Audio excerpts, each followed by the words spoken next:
In the annals of dark folklore, certain places exist not merely as geographical locations, but as scars upon the map, territories defined by what civilization refuses to acknowledge. Deep in the mountains of Fukuoka, Japan, lies one such place, Inunaki Village. This is not just an abandoned settlement, it is a boundary line. They say that if you manage to find the entrance, if you dare to pass the rickety, faded sign that marks its threshold, you are leaving the jurisdiction of Japan entirely. You are entering a zone where the Constitution is null and void, where the rule of law collapses into anarchy, and where technology, your very connection to the outside world, dies. This place holds a profound silence, broken only by the whispers of those who vanished, seeking a forbidden truth. But what truly makes this village immune to the structure of modern society? And what price do you pay for stepping into a place deliberately forgotten by time? To find Inunaki, one must first navigate the remote stretches surrounding the Hisayama area, a journey that feels less like travel and more like regression. The journey culminates near the towering, cold expanse of the Inunaki Dam, an artificial monument to isolation that feeds into the oppressive atmosphere. The closer you get, the thicker the air becomes, heavy with the scent of damp earth and decay. Local residents, if questioned, often refuse to speak its name, merely pointing vaguely toward the forested path that spirals away into inaccessible darkness. This deliberate obscurity fuels the fear. The village is hidden not just by nature, but by the conscious, chilling decision of the communities surrounding it to sever all memory of its existence. It is a place actively erased from public consciousness, making any modern attempt to locate it feel like a transgression against a fundamental, unspoken Japanese code of silence. The moment of entry is marked by a crude, hastily placed sign, often described as wooden or metal, bearing a terrifying and cryptic message. Legends claim the original sign read simply, "The Japanese Constitution does not apply beyond this point." Whether literal or metaphorical, the implication is devastating. Any standard of morality, security, or legal protection that governs modern life is instantly dissolved. To cross the small, shallow creek, sometimes described as the river of boundaries, that follows the sign, is to step outside reality. Inside, there are no payphones, no stores, and absolutely no means of communication. The silence is profound, the lawlessness complete.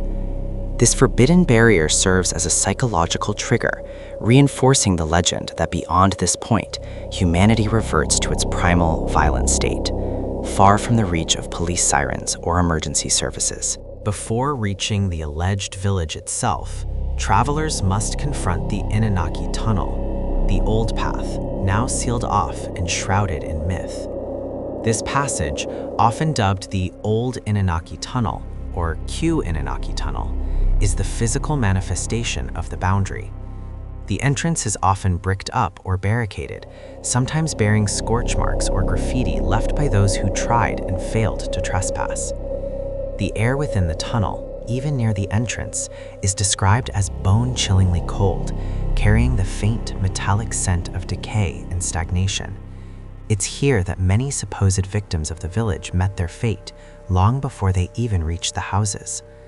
The darkness inside is absolute, a terrifying, suffocating void that traps sound and light, making it the perfect stage for the horrific acts detailed in the earliest iterations of the urban legend, the place where outsiders are intercepted and dealt with brutally. The terrifying legends surrounding Inunaki are rooted, disturbingly, in fragmented historical reality. The area, named Inunaki, meaning dog crying or dog howling, was once a small, genuine settlement.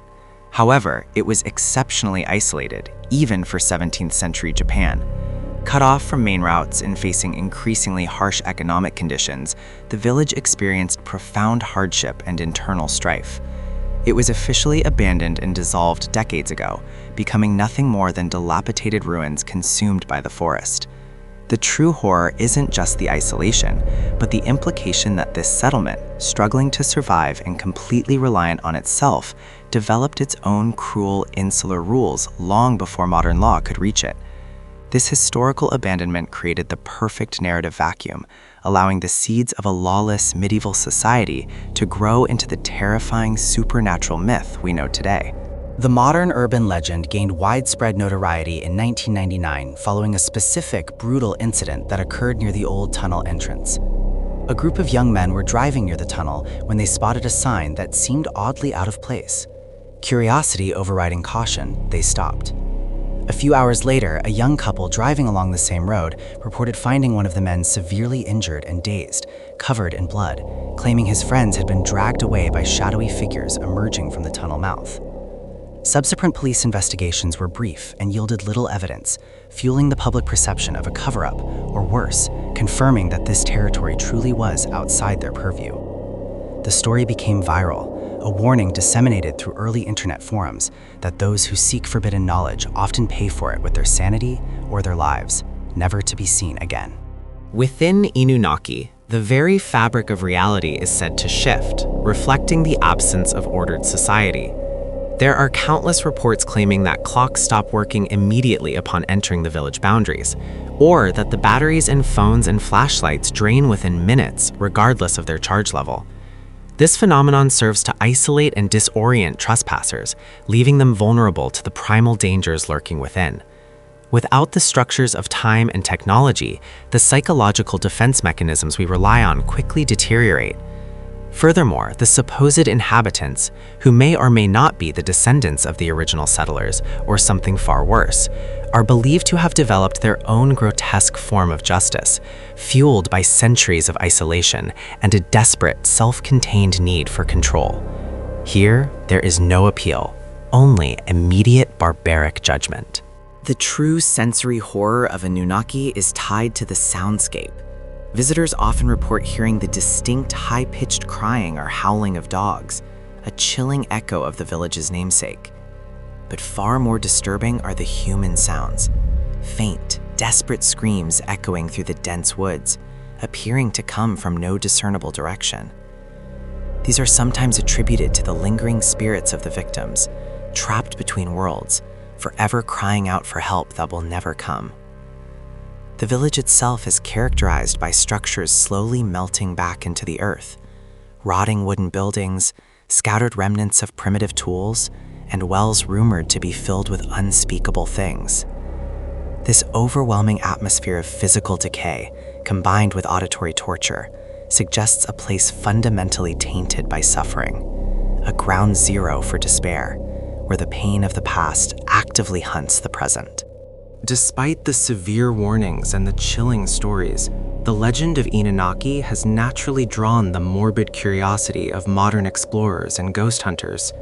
Countless vloggers and amateur investigators have attempted to document the village, yet many of their videos end abruptly, their footage becoming shaky, corrupted, or simply vanishing. These failed expeditions only serve to reinforce the myth's power.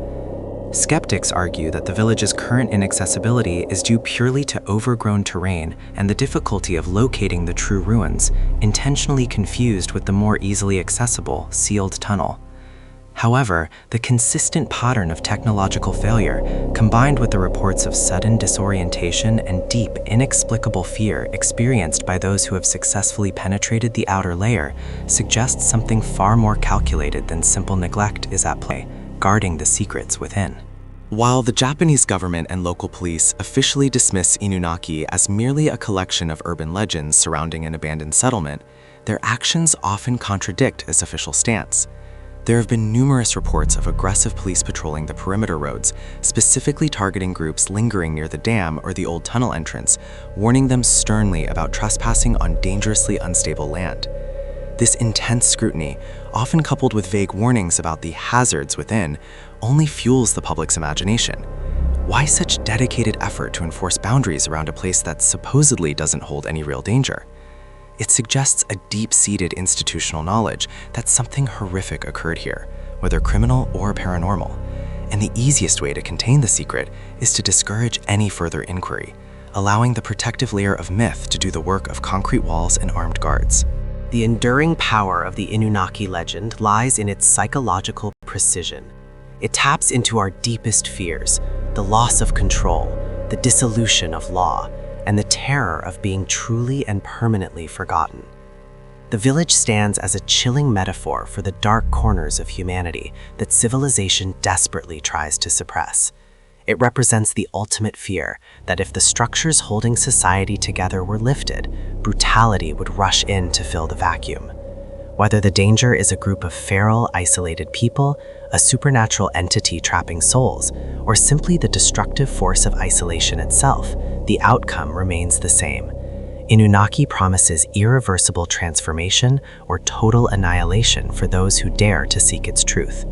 It is the forbidden experiment, testing the limits of human courage against the boundary of the unknown. Inunaki Village remains hidden, protected by myth, secrecy, and perhaps something far more sinister than human effort. The sign is still there, conceptually if not physically, marking the edge of sanity and the beginning of the void. And for those who stand at the gate, facing the unrelenting darkness of the old tunnel, they must ask themselves, is this place truly a portal to a lawless domain? Or is it merely a horrifying reminder that the laws of man are fragile, easily broken, and utterly meaningless when faced with the primal indifference of the ancient wild? The fear of Inunaki is the fear of total separation from safety, a feeling that lingers long after the tale is told. If this journey into the shadows resonated with your deepest fears, don't forget to like and subscribe for more updates on the world's most terrifying and forbidden places. Sleep well.